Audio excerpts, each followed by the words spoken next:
as it happens with the crack session, we'll try to take the what, why, and how approach that we take. We'll explain you what the skill is, and then tell you why that skill is very important, and of course tell you various hacks on how you can make the skill super useful for all of you. And we are dealing with a very, very critical skill today, which is decoding decision making. So let's start. The agenda is pretty simple. I'll first take you through for the first 15 minutes, 15 minutes or so, on what is the traditional decision making process, what are some of the hacks and decision making traps that we have, which we should definitely avoid. Some of our heart chambers. This is an interesting one. While taking a decision, what are some of the heart chambers that we all go through? The decision making cycle. Post that, with what is the entire decision making cycle that people have to go through, and then I'll hand over to Nikhil, which is the next 20-25 minutes on the frameworks of decision making. So that's more or less the agenda. Shall we start? Can I have a last yes on the group? So just to ensure that we can start. Great. Okay.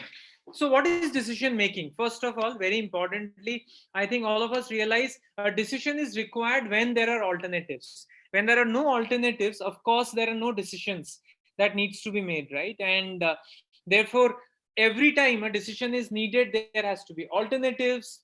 There is a little bit of uncertainty that goes through when you're trying to take a decision.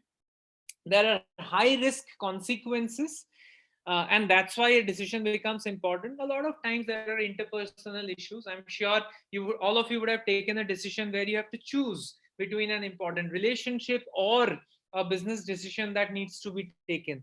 A decision where you have to choose between making someone happy or doing the right thing. And therefore, there's a lot of complexity also. The reason why we need to be good at this skill is because there are X number of things that are involved. If you have seen people around you who are good at decision making, can you name a few people whom you think are good at decision making? Again on the chat box, if I can have a few answers on the screen. It could be obviously your manager, your parents, your colleagues. Can I have a few names on the chat box if you remember that they have been very good at decision making till now? Anumita says my mother always. That's an interesting one. Gaurav Anda says wife. Akshay Sharma says wife. Aryan says my father. Akhil says no one in my circle takes good decisions. And Bhavna says husband. A lot of people at home are taking great decisions. Huh? That's good to see. Some personality traits that you will always find common between them. Firstly, I think they know who they are and what they want and how they want to get there. These are not people who are asking everyone for decisions, although they might be taking opinions, but not asking for the final decision, are not confused about what they want to decide. Because they stand out in the crowd, their decisions also set their own standards. And therefore, people with good decision making skills definitely have that. Secondly, I think they have the self management in order, at least in the things that they are good at. They have a stable emotional state. They don't necessarily think too much before taking the decision in terms of an emotional upheaval, get very hassled after taking the decision, thinking, did I get it right? Did I get it wrong? I'm sure you can think of few people who get absolutely hassled when they are taking decisions in life. And that's therefore the second important one. And thirdly, these are people who implement their decisions. These are not just people who talk about taking great decisions, but they also implement the decisions that they are taking. And thus, obviously, these are some standard rules of good decision making. Taking you through the traditional route, I think all of us in our engineering and MBA days, and even in our jobs, have learned this is the ideal way of decision making. Collect information, identify the alternatives, weigh the evidence, choose from the alternatives, and implement action. Obviously, look at what results you have got, and then keep collecting more information. So, this particular chart, given the current fast pace of decision making, mostly is relevant to a certain extent. Today's session, guys, we are going to tell you what will help you take decisions as of the today's age and speed of life and the speed of decision making in the current corporate world. While you should remember that this is the traditional route, a lot of times we don't even do this. We don't even collect the basic information, identify the alternatives, and weigh the evidence. So I'll start with some major decision making hacks. This is the first part. First is challenging the constraints. I think a lot of times when the decision is presented in front of us, we want to answer whether it's a yes or a no. We want to take a decision because that's a normal human urge. That okay, these are the options that has been given to us. I want to take a decision among these. Very important among these is to challenge the constraint.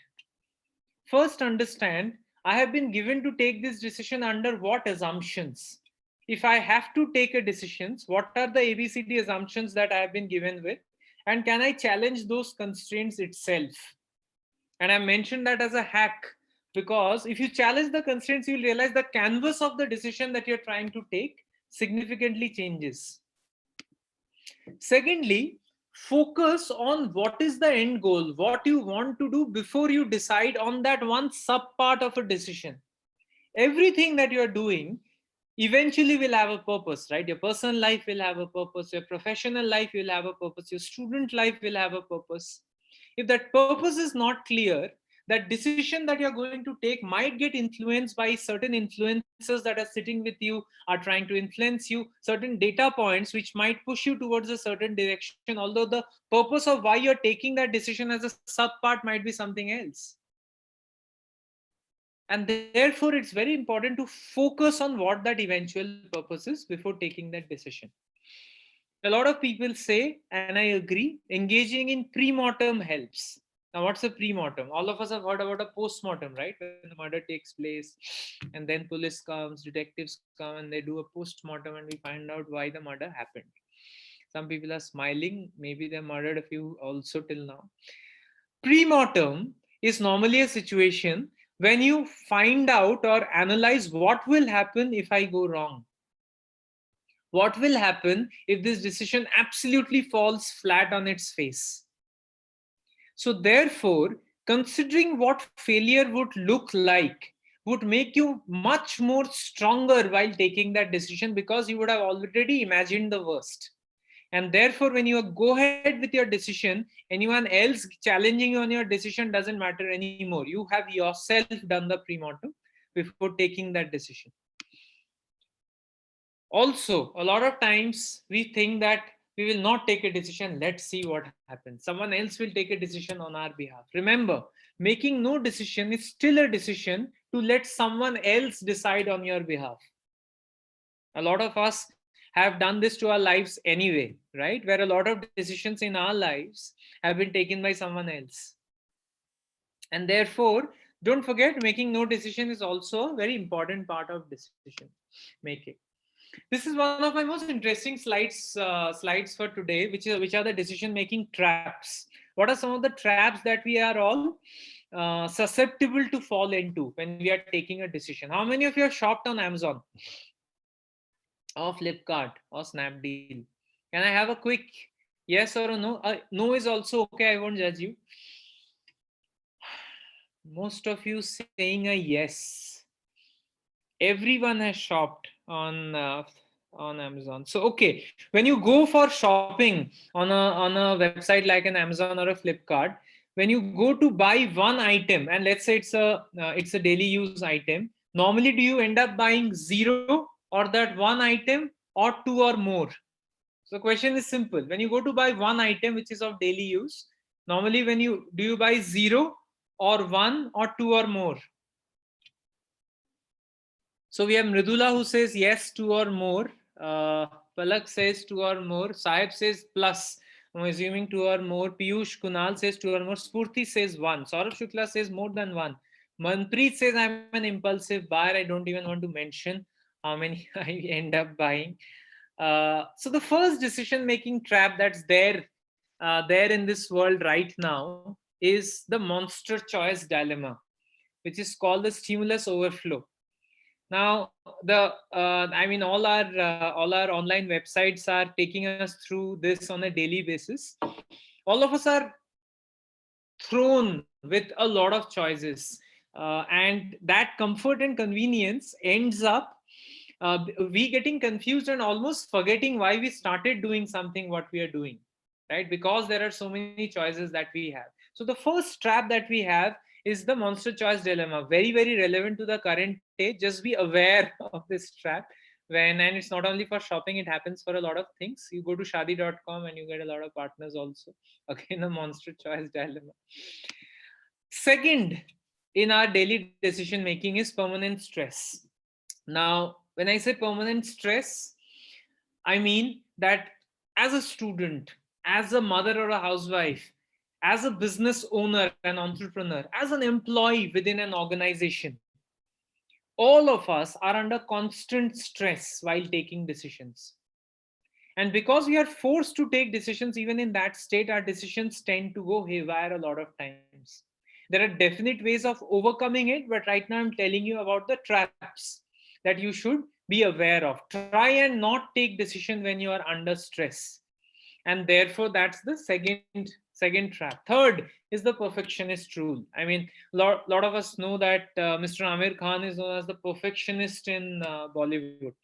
A lot of managers that I've worked with try to get perfect at the decision that they have to reach, and eventually don't even take those decisions, because perfectionism is almost imaginary these days, given the speed at which we are taking decisions. So when, if you are trying to be perfect in your decisions, most probably you'll be taking the wrong decisions, and I'll tell you why in the next slide. The rule here says that avoid the trap of perfectionism and try and hit 80% information, 80% confidence in the decisions that you are taking. More or less, they are going to be the best decisions that you will take.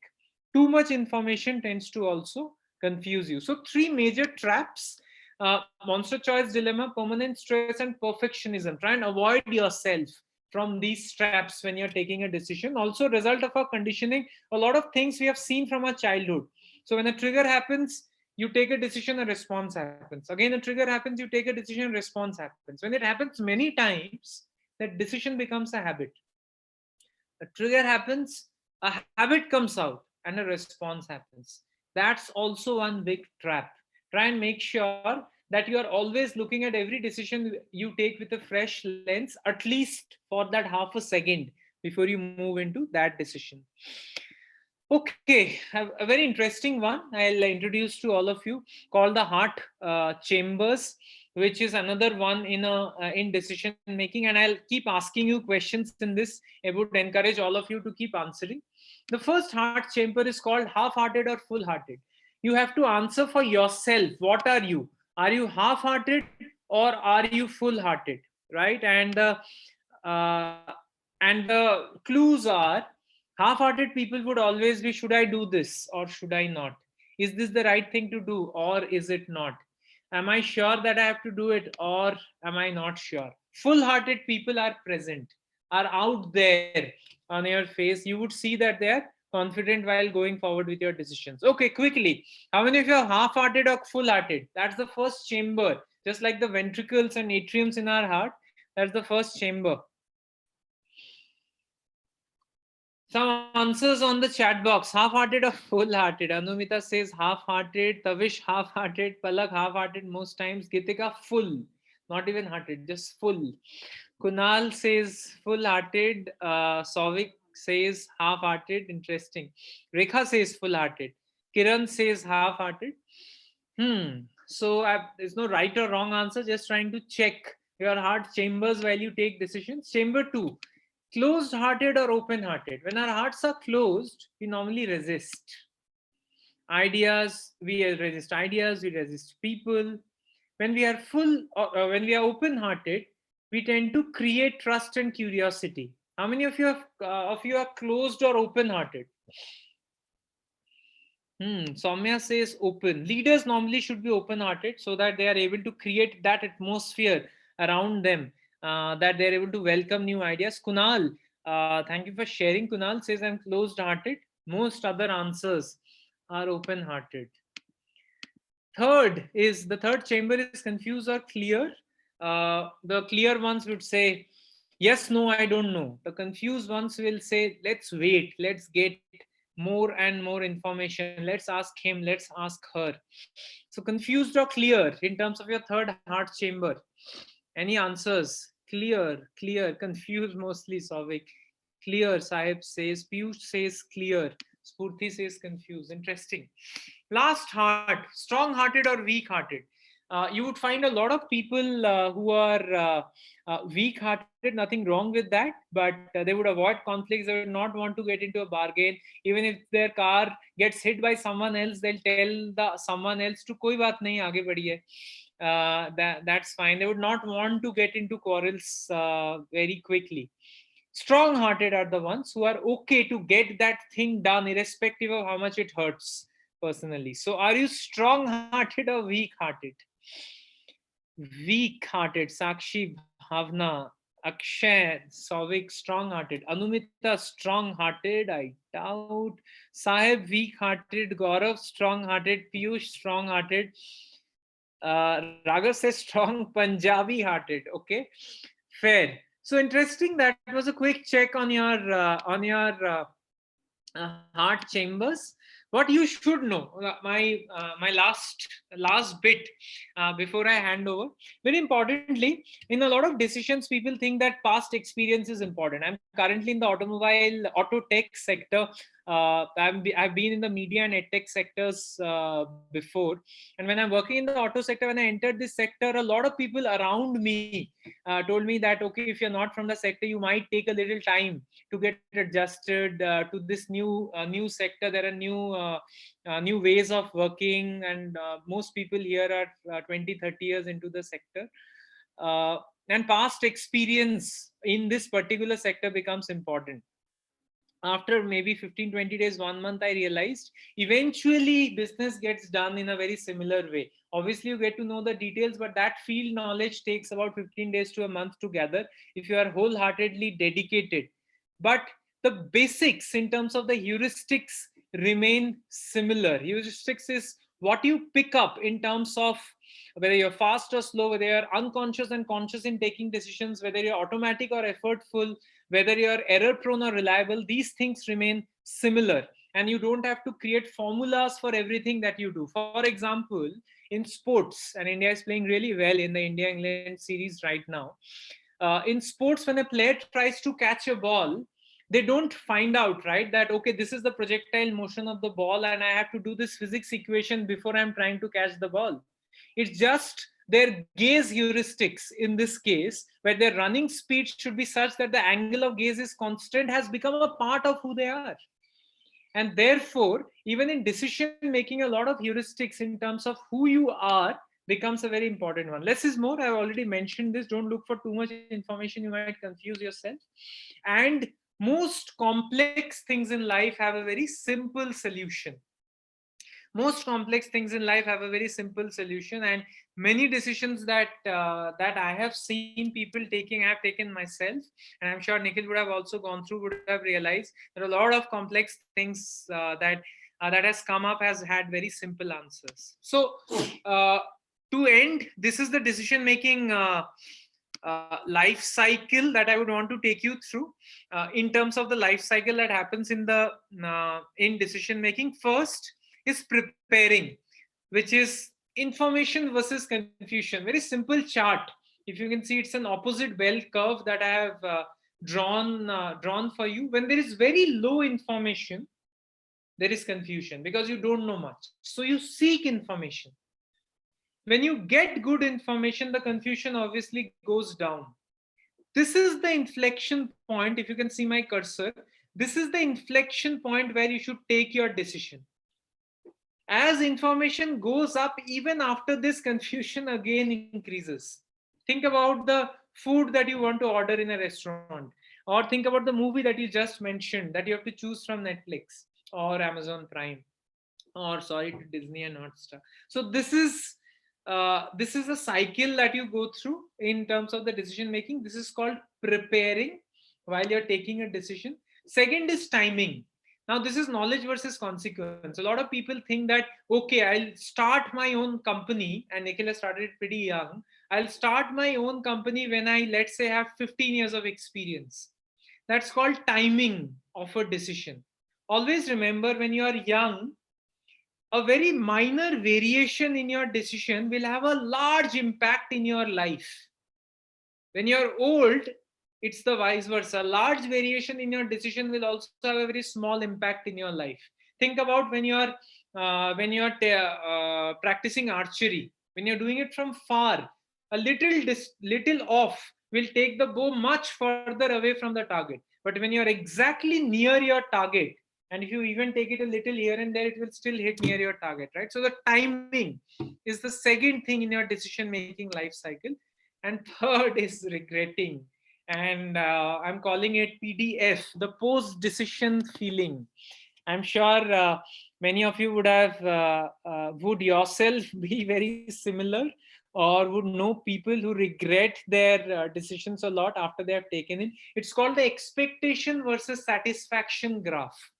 If your expectations are high, your satisfaction will most probably also be high if the decision comes out to be good. But if your expectations are high beyond a point, irrespective of how well the decision has come out, you will be unhappy. So therefore, it's the post decision feeling, the regret, the expectation versus satisfaction also plays a very, very critical role while you're taking a decision. Here is where I'll hand over to Nikhil. Would be very happy to also take questions if there are any. Yes, there are two questions. So Nikhil, I would just leave you with those two questions, and also how you want to take forward in terms of your session. First question from Bharat. Most of the time we have to take a decision when we are stressed about something. How can we keep aside that stress for which we have to take a decision? And I think there was a second question from Kiran. How to identify if oneself they are in a stress during decision making? So similar questions both. Over to you, Nikhil. Super. Thank you, Debojit. Really good hacks and thinking through in terms of decision making that you shared. And I think it's relevant for all of us, no matter which stage in life you are, what kind of decisions you're taking, and what you're doing. I just want to start by saying that I would love to keep it supremely simple. There are a lot of complex stuff out there. So if you Google decision making, you will find blogs and articles and tweets on mental models, on cognitive biases, on heuristics, and a lot deeper, right? I mean, you can keep going as deep as you want with decision making. But my fundamental belief is it all boils down to some really simple frameworks, really simple decision templates that you implement in your life, right? I mean, knowing about decision making versus making decisions are two completely different things. And hence, making that happen. And one rule, which is not out here, but one of the rules, my personal rules is, how can I be less stupid instead of being more smart when decision making? And I think the time that I learned that, it changed the framework, it changed the way I looked at decisions, it changed the way I kind of made decisions, right? Most of the times when you're looking at the world outside, you're looking at your manager, you're looking at people, you're looking at teams, you think, hey, that person's so smart, he's taken such a good decision, right? But if you start optimizing for being less stupid while taking decisions, that is just inverting and figuring out what could go wrong and how can I avoid stupidity, versus trying to be smart about it, right? Hey, this is a really smart decision, is supremely simple, right? I mean, it's a no-brainer, it's a mantra, you'll be able to implement it, versus hitting yourself on the head saying, hey, how can I take smarter decisions, right? So that's been my mantra, and most of my frameworks are on those lines versus really complicated ones. So let's go through them. Would love to answer a lot of questions instead of actually just kind of making it a monologue and going through the frameworks. I'll share a framework, I'll kind of share my thinking behind it, and would love to kind of take questions. Even live questions are possible, right? Debojit, we can do some live as well. Yes. People can also unmute themselves and ask, and they also have the option to type in the chat box. Yes. Lovely. Being mindful of time. So this is how I rate my days. When at the end of the day, when I'm reflecting, retrospecting, introspecting on my day, for me, good days are days when I made some right decisions. Challenging days are days when I made some decisions, they went wrong. But boring days on which I say I was unproductive, are days when I did not take any decision, right? And decision making is leadership. There's no doubt about that. There's no two ways about it. That's the core of decision making. You take one decision, you evaluate, you take the next decision, and that's how you kind of move forward in life. And hence, if you can start ranking your days like that, you will automatically start becoming a better decision maker, right? And this is my fundamental belief that decision making can be learned. So a lot of decision making that you see could be what CEOs are making, could be what top honchos are making, right? A lot of decision making can be learned, and it boils down to really, really few basics when you kind of go down. This is my favorite framework, and let's start with that. How many of us start thinking of the cost of making a decision? And when I say cost, I'm not talking about monetary cost. I'm thinking about what the opportunity cost for that decision when you make that decision or start thinking about that decision. For example, and Debojit, you can share the next pointers around this, right? If the cost of reverse is quite high, you want to do all the iterations and move slow. For example, I'm buying a car. Now, if I buy a car, I can reverse the decision right away, right? And hence, I would want to take in all the information in the world, spend time, probably do a test drive, and then figure out and then take my car and buy a car, because that's buying a car, right? At the same time, when there are decisions which can be reversed or which are temporary in nature. For example, I'm hiring a contractual graphic designer to do some work. That's completely reversible. If I spend too much time going through which designer should I take, which designer should not take, and I do like hours and hours of research around that, I'm not optimizing for the cost of making that decision, right? And hence, this is supremely simple, very implementable, and thinking through in terms of how can you just optimize in terms of your time cost for taking a decision. So quick decisions versus decisions which should be thought through while. And I think this stress piece also kinds of comes in here, right? When you're taking a decision which is making you stressful, or when you're stressful, can you start thinking, is that decision reversible or irreversible? If it's reversible, spend more time. If it's irreversible, spend more time, give it all the information, give it all the input, and then probably take it. If it's not, just go ahead, right? And the related question to that is, what if I don't have all the information in the world, or what if I don't have enough time to gather that information? And that's where you would see, and I'll give you a parallel in terms of investing, right? So you see venture capitalists or you see angel investors have a big portfolio. So they will invest in like 100 companies or 300 companies together. That's because when the time that they're taking the decision to invest, they might not have all the information of how these companies turn out. So they make a lot of bets. They make hundreds and 200 bets, out of which one succeeds, two succeeds, three succeeds, right? So if you don't have a lot of information in some cases of your life, you can keep your eggs in multiple baskets and kind of reduce the risk around decision making by doing that when you're initially doing that. So, and the last one is a quote around that, which what I just shared. So most of us don't operate at high enough velocities for the probabilities of distribution to work out over time. And that just means that we don't make decisions fast enough and implement them fast enough, so that even if you're wrong, you have the next decision that you'd already made, which will turn out to be right. And over time, it'll even out the graph of your decision making. And we take just too much time making one decision, and if that decision goes wrong, it makes us fall apart. It could be something in relationship, it could be something in life, it could be something in business, and you have no time to recover. So this is one of the frameworks. Any questions around that one? If they're there, Shovik, your question around how to train yourself to be heuristic while making decisions. This is one of those pieces. This is one of those heuristics that you can think through of cost of decision making while making those decisions. And really looking at, is it reversible or irreversible, and then going ahead with that, or spending the time to kind of evaluate it. Let's go to the next one. A lot of you might already know this. This is super simple. And this is, we'll take that in a while, right? This is simple. A lot of you might know it, might not know it, but very simply just put your day or put your decisions in this order on an importance and urgency framework. Are you looking at things which are important but not urgent? Or are you spending most time in pieces which are important and urgent? Or most of your day goes in terms of taking decisions which are neither urgent, neither important. For example, what should I be eating for breakfast today? It is not urgent. It is not important. By this time, people who are this on the call, you should figure out what your breakfast looks like. And if you're spending too much time making that decision every day, it's probably not as helpful and will not give you enough leverage over time, right? And am I spending enough time making important decisions versus those are not urgent? When I'm saying urgent, the stress piece again comes here, right? And stress and urgency kind of go hand in hand.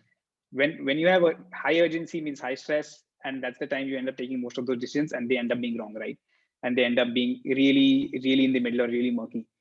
But when you start looking at in the importance urgency framework, look at if it's important, if it's, and are you taking enough important but not urgent decisions? I think that's the quadrant, which is the first one, top left that you see. Are you taking enough important but not urgent decisions on a daily basis is extremely critical. The moment you start optimizing for that, you'll see all the other quadrants end up reducing, and the longevity of your decisions will be higher.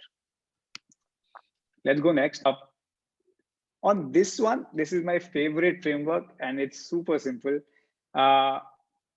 Can you really divide your decisions between do, delegate, defer, drop? Should you be taking those decisions or not? Or should someone else be taking the decision? Or should you even be thinking about that piece when making that decision, right?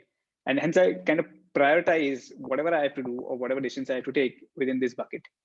It is something that I need to take personally, right? And it could be different for different people at any given point in time. And you really need to figure this out. What are pieces that you yourself need to take versus what are pieces that you can delegate? And in delegate, there's a very simple formula. Debojit mentioned a bit of it in terms of perfectionism, but if you think someone can do the work that you're currently doing at 70% the capacity or 70% the output, you should delegate it. And it could be as simple as your house help cooking food for you. You might make the best omelet in the world or the best eggs in the world, but if your house help can make it at 70% good levels versus what you make it, versus how you make, you might want to delegate that and save yourself time and save your bandwidth to do better decision making, better things. This is just one example. You can kind of go ahead. Yeah, in business, it gets even more trickier, where you're thinking, okay, if I'm the manager and if these are my tasks, how do I really manage? And should I be making all the decisions at any given point in time? So if you have that heuristic, you can always kind of delegate and be free of that. Because what happens is everyone looks for perfectionism because you know you can do something best. And when you're actually, and you're not wanting to delegate to someone because you feel they might not do it as good as you do. And then the delegation becomes supremely important when you're trying to make and trying to take really good decisions. Defer. Again, stress, heuristic. There was a question on fear of decision making or wrong decision. A lot of that comes here. If you stress at any given point in time, if you can feel the stress, if it's something that's, if you're not ready, or if you feel you don't have enough information, defer that decision or defer that piece of work. You do not need to take everything today, or you do not need to take everything in the half an hour period that you have, or when you're doing it, right? If you defer it and put it on snooze, put a calendar reminder on it, review it after a week, and see if you can defer a decision to come back to it after you're over it, after subconsciously you've thought over it, after you've kind of spent time sleeping over some of these things. And that's a supremely powerful tool. It's something that I've personally added, and it's not in most frameworks that you kind of look at, right? No one talks about deferring decisions. Everyone says you should take decisions today.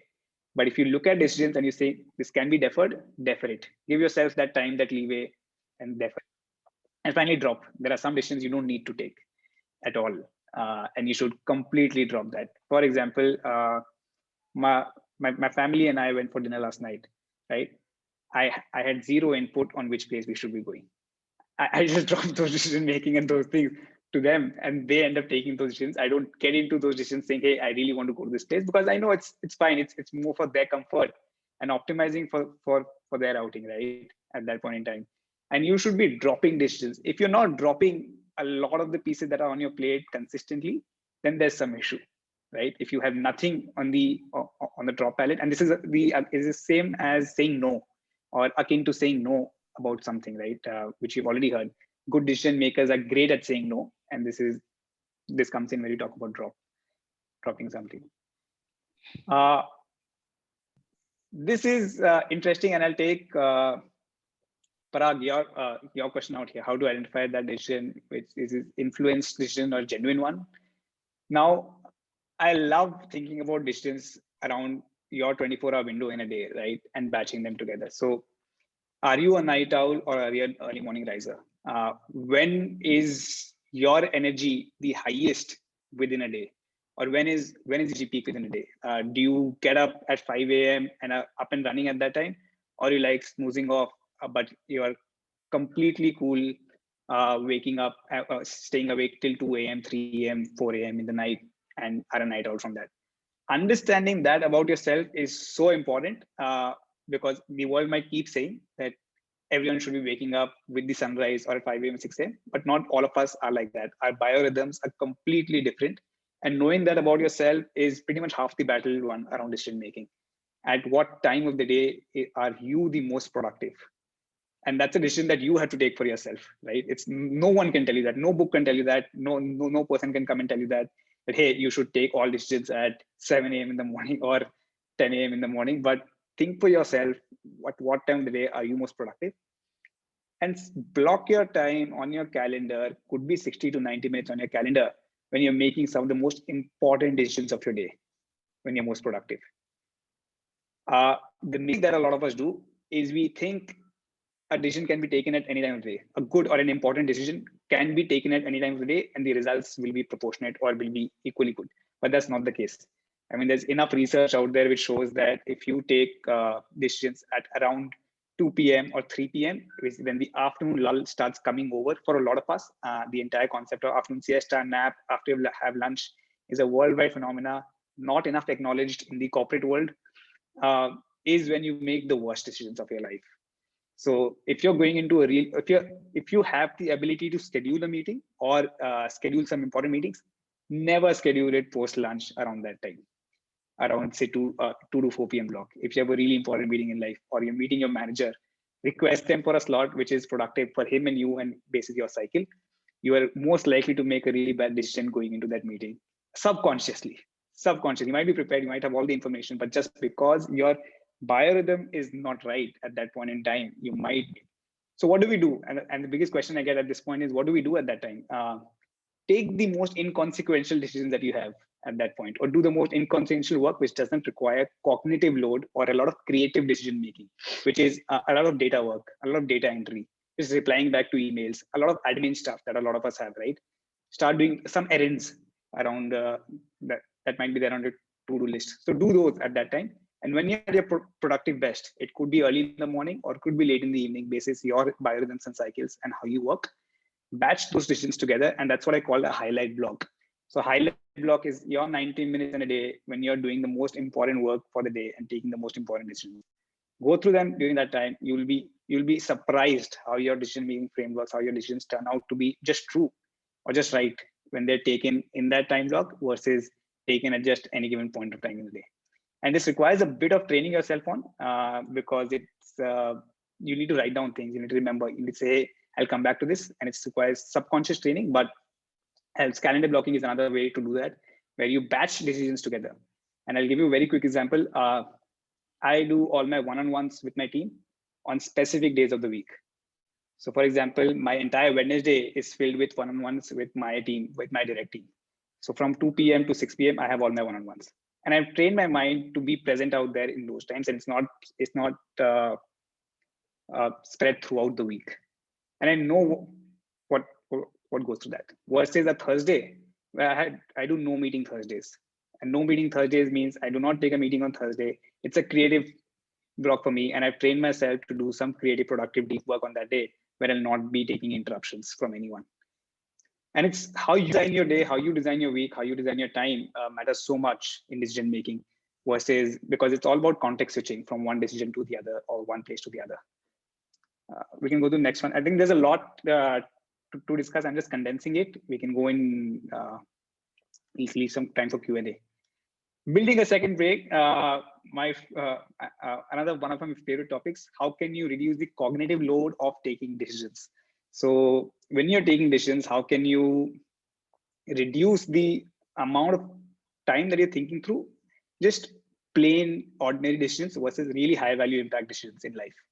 And I'll give you an example very quickly, right? You would have heard Steve Jobs or Mark Zuckerberg or Barack Obama wearing the same clothes or an iteration of the same clothing every day to work. Now, one of the reasons they do that is that they don't want to make the decisions of what they need to wear every day, or think about that, or spend that time thinking through. Because as Debojit was mentioning, you take about 20 to 35,000 decisions in a day. And when you're doing 20 to 35,000 decisions in a day, you need to optimize for high quality versus high quantity. So when you're optimizing for high quality, you need to reduce the quantity of decisions that you need to make in a day so that the higher quality ones can be made. And your brain is trained towards spending more energy in those high quality ones. Because at the end of the day, thinking about what should I have for dinner, what movie should I be watching on Netflix, and whom should I be hiring, take the same amount of energy. Now, all the three take the same amount of energy. You need to think for yourself, where do you want to be spending that energy on, right? And what you want to reduce and what you want to actually not do. And I think Devjit had a really good question at the start, where how much time do we spend thinking through which movie should we watch on Netflix, right? And the amount of energy expenditure on that decision versus the amount of energy expenditure you might be doing to make a decision which is about a really critical hire in your company uh, is probably the same. But are you optimizing for the hiring piece, which will be a really long-term decision for you and irreversible, versus what you watch on Netflix, which I mean, you will not even remember the name of the movie that you saw last night, a day after, right?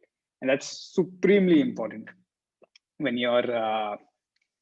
Can decision making help overcome procrastination?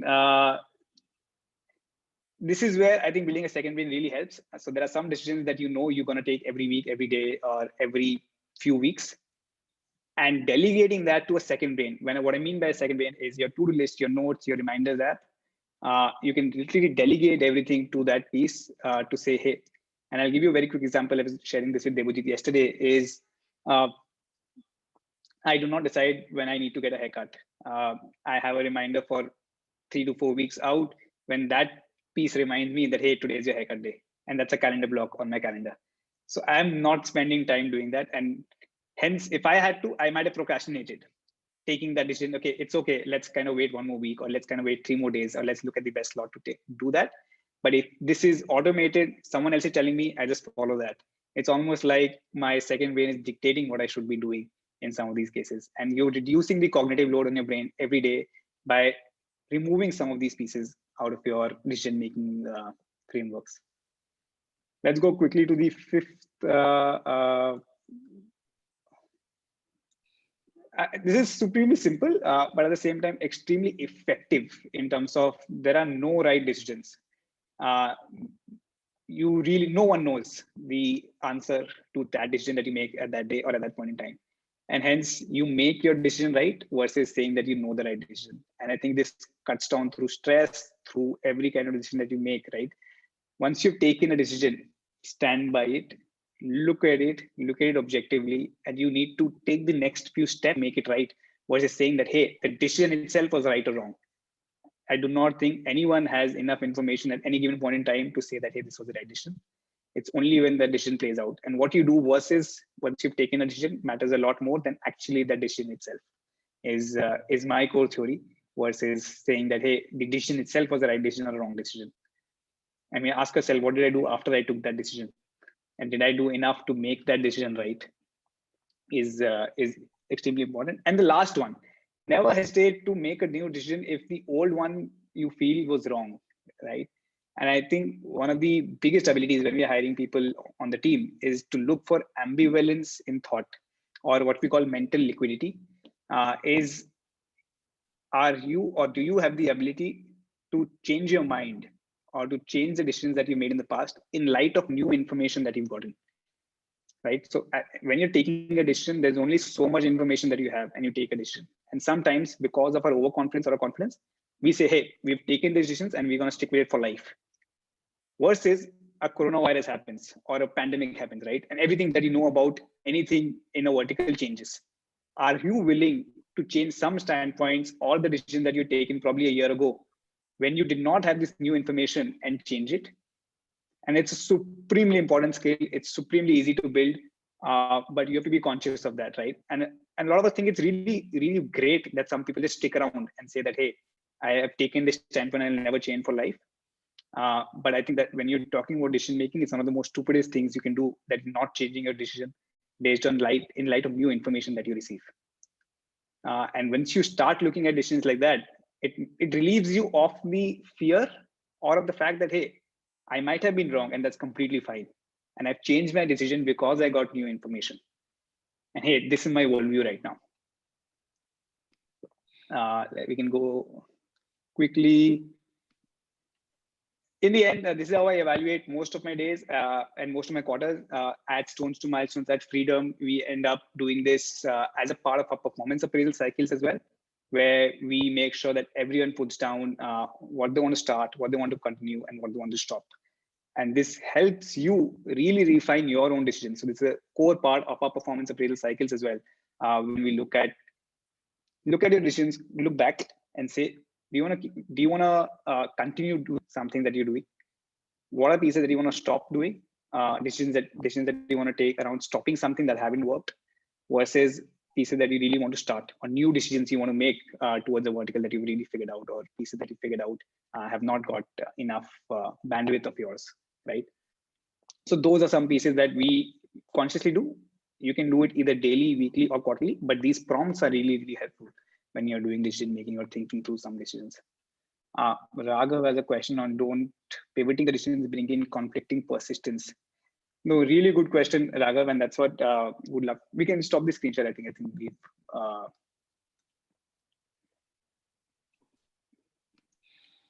And when you are actually, and I'll just take that question on pivoting decisions, right? When you are really thinking through changing, and this is what I was saying, as leaders or as team players or even family members, right? You have this perception of appearing fickle, or appearing that, hey, this guy changes his mind every day, or this guy changes his thoughts, or this guy does not stand on what he said 3 days ago or 1 year ago, right?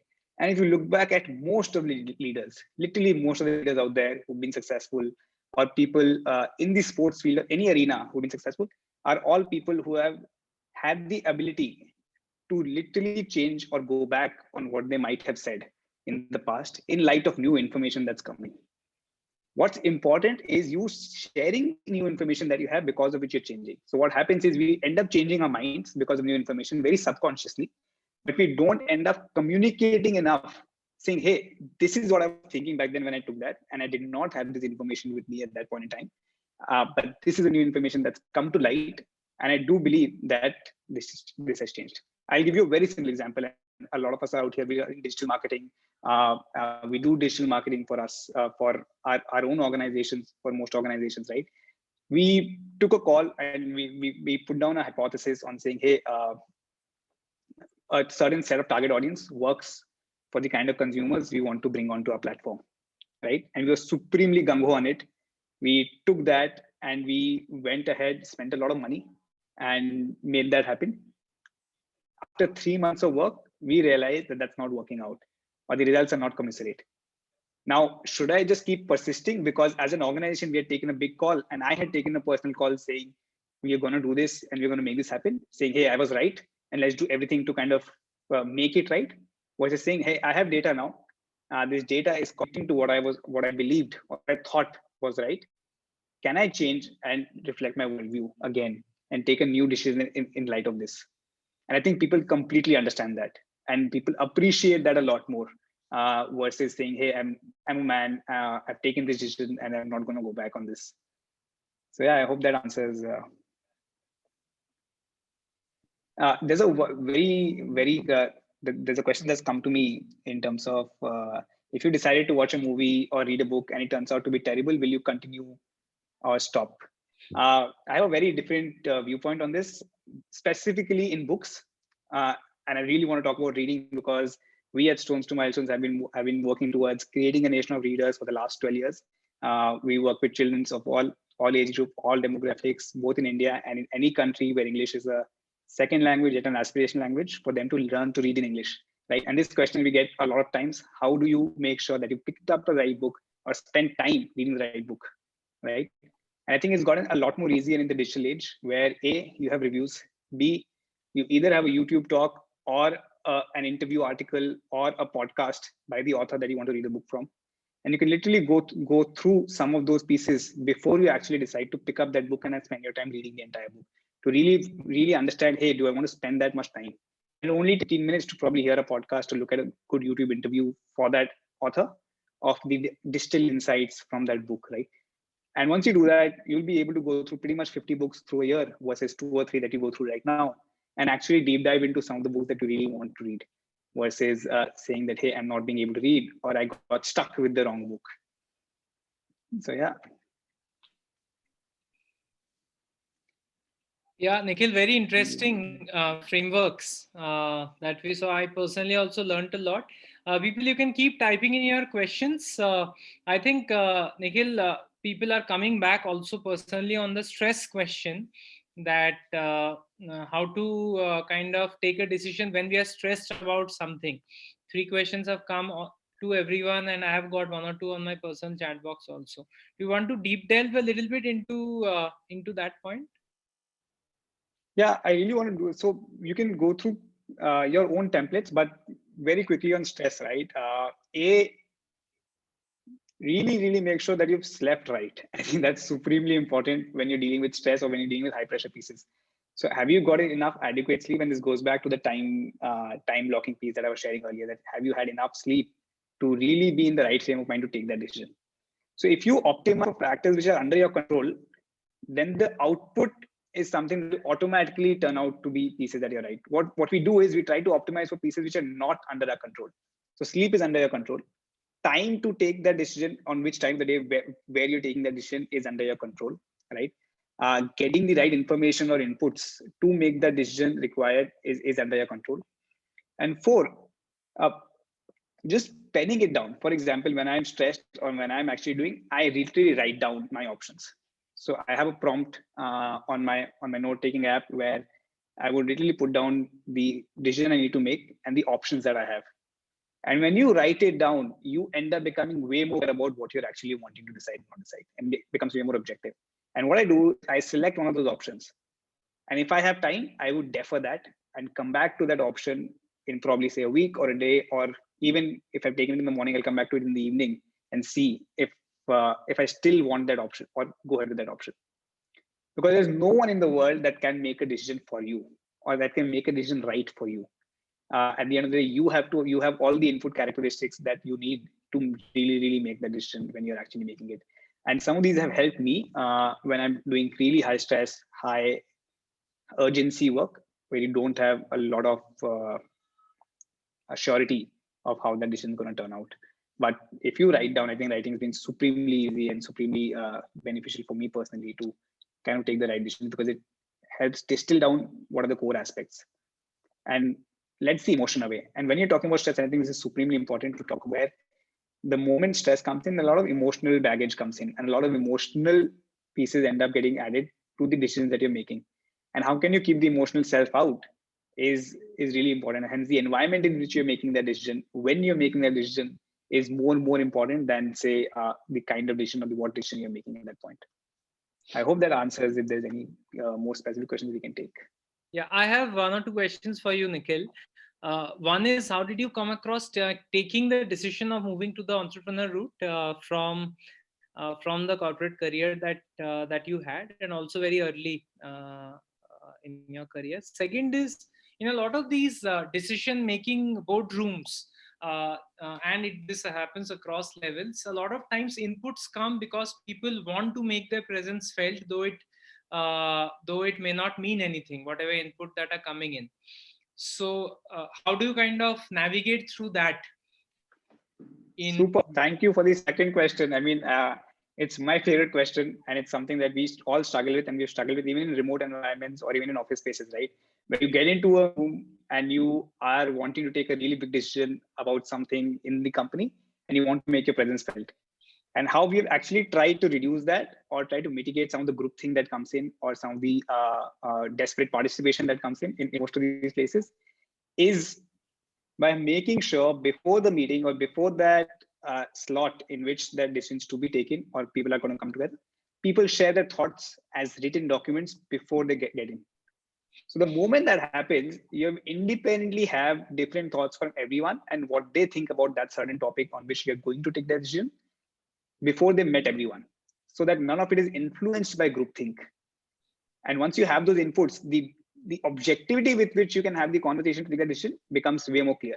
Otherwise, what will happen is, if you have a CEO in the room or if you have a manager in the room, those voices end up overpowering a lot of the decisions that you end up taking, right? And there's not enough context, and you will just go with a yes sir kind of a thing, and in those places. Versus if you come with enough context, that is everyone has their own thinking on paper before they're walking into that, then you really know where everyone is, and objective pieces can be picked up, and everyone can read everyone's pieces before they come in, not just one person.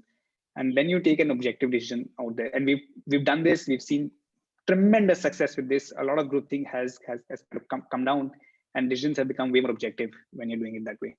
On the first question, Debojit, it was fairly straightforward for me. I really wanted to do something in education that was the core belief that you can create impact, and you can create impact at scale uh, while working in education, while working in a field. And I personally had struggled with the problem that we wanted to solve for, which is learning to read in English. In my early years, I was borderline dyslexia at that point in time as a child, and wanted to solve for this when for others by design and not by choice. Marrying these two, I took 3 quick reversible decisions before I jumped in, just to kind of go back to some of the frameworks that I was sharing, right? I did 3 startups or 3 smaller stints in terms of starting up before I did before I took the plunge. And these were all at a time which was low risk, which was while I was either studying, while I was in a temp job, while I was interning somewhere, and it was a side gig as a startup. And those 3 gave me enough confidence and enough insight to say, hey, I have enough information to jump in for a full-time piece. And you got to take a lot of those reversible decisions before you take an irreversible one, is how I look at it. Fantastic. It's great to hear you, Nikhil, always. And I think very valuable session.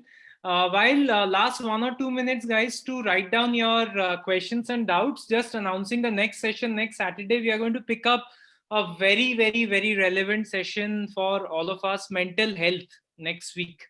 On Saturday, we have a psychologist, a positive psychologist, Anam Fatima Zaidi, who will be joining us from Canada.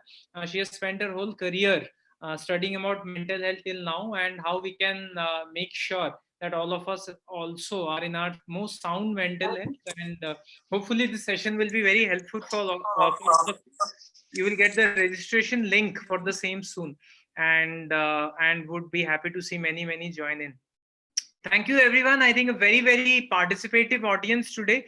A lot of questions have come in. You can see the recording of this session, just in case your friends have missed, on our YouTube channel.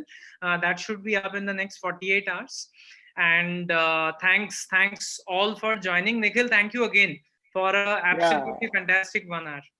Thanks a lot, Debojit. And I also kind of share a lot of reading that you could do, because it's a supremely simple and very surface level stuff that we discussed today, but you can really go through in depth into a lot of what we shared, and mental models around decision making, or the psychology of human misjudgment, and most of those pieces. Palak's already shared it on chat, and those are great reads for you to really hone your decision making.